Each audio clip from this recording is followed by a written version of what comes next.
Sveiki, aš esu Karolis, Karaliaus Mindaugo profesinio mokymo centro profesijos mokytojas ir skubios medicinos gydytojas. Kartu su manimi yra mano kolega Tautvydas, profesijos mokytojas ir skubios pagalbos specialistas. Kartu mes šiandien pristatysime, ką reikia daryti įvykus užspringimui. Užspringimas pavojinga būklė, dažniausiai tai vyksta mūsų artimoje aplinkoje, kai žmonės valgo, šnekasi, bėgioja, laksto. Ir tai yra būklė, kurios metu pagalbą suteikti turim čia ir dabar, kadangi nesuteikus pagalbos gali įvykti klinikinė mirtis ir vėliau nesuteikus pagalbos biologinė mirtis. Užspringimas gali būti dviejų tipų, tai gali būti dalinis ir visiškas. Dalinio metu žmogus dar turi galimybę šiek tiek įkvėpti, iškvėpti oro, jis gali kosėti. Visiško užspringimo metu žmogus negali nei įkvėpti, nei iškvėpti. Esant daliniam užspringimui, jeigu žmogus kosti, mes prieiname prie jo, nuraminame ir pasakom, kad suteiksime pagalbą. Skatinam jį kosėti.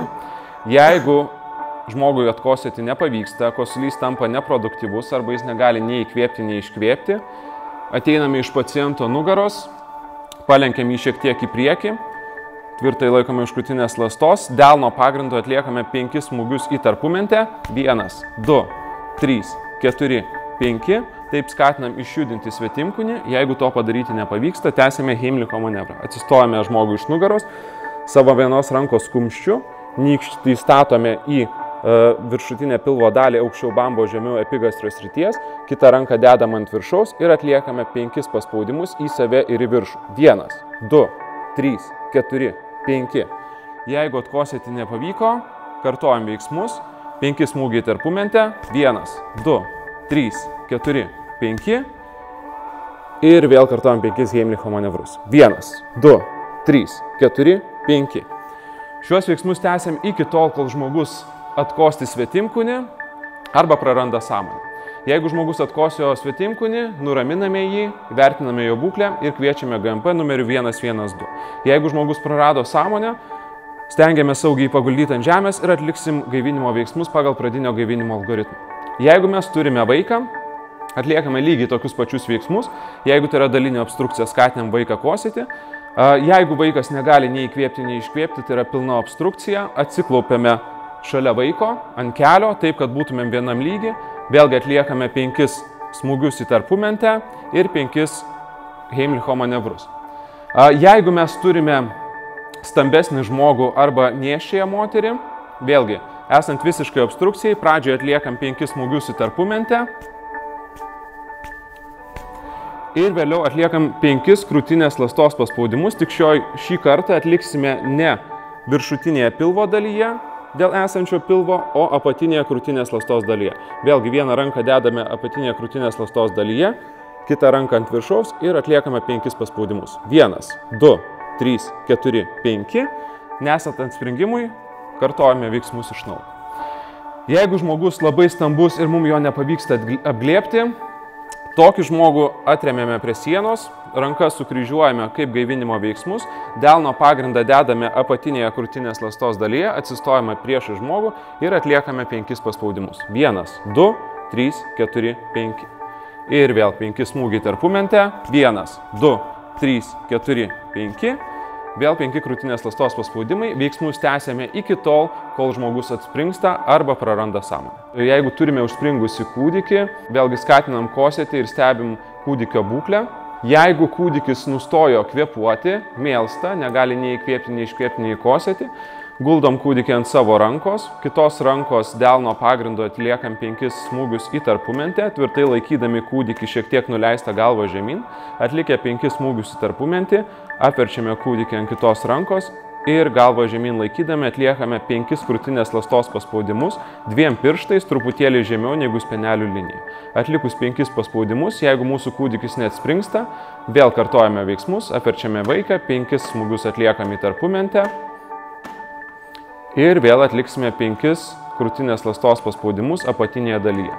Šiuos veiksmus kartojam iki tol, kol mūsų kūdikis atspringsta arba suglemba ir praranda sąmonę. Jeigu kūdikis atspringo, stebime kūdikio būklę, kviečiame GMP numeriu 112. Jeigu kūdikis suglebo ir prarado sąmonę, atliekame gaivinimo veiksmus pagal vaikų gaivinimo algoritmą. Pirmoji pagalba visiško užspringimo metu, kai esate vienas, ką jos metu reiktų daryti, tai jeigu turite galimybę stengtis kuo greičiau surinkti telefono numerį 112, tam, kad galėtumėt prisiskambinti į dispečerinę, kuri nustatytų jūsų buvimo vietą. Atspringimo metu, ką jūs turite padaryti, tai vienos rankos kumštį įsidėti į savo epigastrio sritį, nykščių į priekį, uždėti kitą ranką ant viršaus, susirasti kietą paviršių, tai gali būti kėdės atlošas, spintelės atlošas, durų rankena ar panašiai, ir stengtis su kieta vieta trenktis į sudėtas rankas, taip sukeldami intraabdominalinį slėgį, tikintis, kad svetimkūnis iš kvėpavimo takų išjudės. Visiško užspringimo metu, jeigu suaugęs žmogus prarado sąmonę, paguldame jį ant kieto paviršiaus, paskambiname numeriu 112 ir įsikviečiame GMP, apnuoginame krūtinės ląstą, dėdami vienos rankos pagrindą ant krūtinės ląstos per vidurį maždaug liniją ties speneliais, kitą ranką dėdami ant viršaus, rankas ištiesę per alkūnes, pečius virš žmogaus krūtinės ląstos ir atliekame 30 krūtinės ląstos paspaudimų, maždaug 100–120 kartų per minutę greičiu. Krūtinės ląstos paspaudimai turėtų būti atliekami apie 5–6 cm gilyn, pilnai leidžiant sugrįžti krūtinės ląstą. Atlikę krūtinės ląstos paspaudimus, įsivertinam kvėpavimo takus, ar nematome svetimkūnio. Jeigu svetimkūnį matome, griebiamuoju judesiu mes jį pašaliname. Jeigu svetimkūnio nematome, tiesiog atliekame 2 įpūtimus, atvėrę kvėpavimo takus ir užspaudę žmogaus nosį. Įpūtimų metu turėtų pakilti krūtinės ląsta. Jeigu krūtinės ląsta nepakyla, tęsiame krūtinės ląstos paspaudimus. Vėl atliksime 30 krūtinės ląstos paspaudimų. Atlikę krūtinės ląstos paspaudimus, jeigu svetimkūnio pašalinti nepavyko, vėl įvertiname kvėpavimo takus, ar nematome svetimkūnio. Jeigu jį matome, pašalinsime, jeigu ne, tęsime krūtinės ląstos paspaudimus ir įpūtimus. Vaiko visiško užspringimo metu, jeigu vaikas prarado sąmonę, paguldame jį ant žemės, skambiname GMP numeriu 112, atveriame vaiko kvėpavimo takus, atlošdami galvą ir pakeldami smakrą, užkemšame nosį, apžiojame žmogaus burną ir atliekame 5 įpūtimus. Bent 2 iš šių įpūtimų turi būti efektyvūs. Jeigu atliekant įpūtimą krūtinės ląsta nekyla, galime pakoreguoti galvos poziciją, dar labiau atverdami kvėpavimo takus. Atlikus įpūtimus, atliekame krūtinės ląstos paspaudimus viena ranka, ranką dėdami delno pagrindu vidurio krūtinkaulio linijoje ties speneliais, ranka ištiesta per alkūnę, pečiai virš krūtinės ląstos. Atliekame 30 paspaudimų. Atlikę 30 paspaudimų, dar kartą įvertinam kvėpavimo takus. Jeigu matosi svetimkūnis, jį pašaliname griebiamuoju judesiu. Jeigu svetimkūnio nesimato, atliksime 2 įpūtimus, atvėrę kvėpavimo takus ir užkimšę nosį. Ir tęsime toliau krūtinės ląstos paspaudimus. Gaivinimo veiksmus atliksime iki tol, kol žmogus atsigaus arba atvyks GMP. Visiško kūdikio užspringimo metu, jeigu jis prarado sąmonę, paguldame kūdikį ant kieto pagrindo, tai gali būti stalas arba žemė, atveriame kūdikio kvėpavimo takus, įsivertiname, ar nesimato svetimkūnio, atliksime 5 įpūtimus, apžiodami tiek nosį, tiek burną. Bent 2 iš šių įpūtimų turi būti efektyvūs. Jeigu įpūtimų metu krūtinės ląsta nepakyla, galime pakeisti galvos padėtį.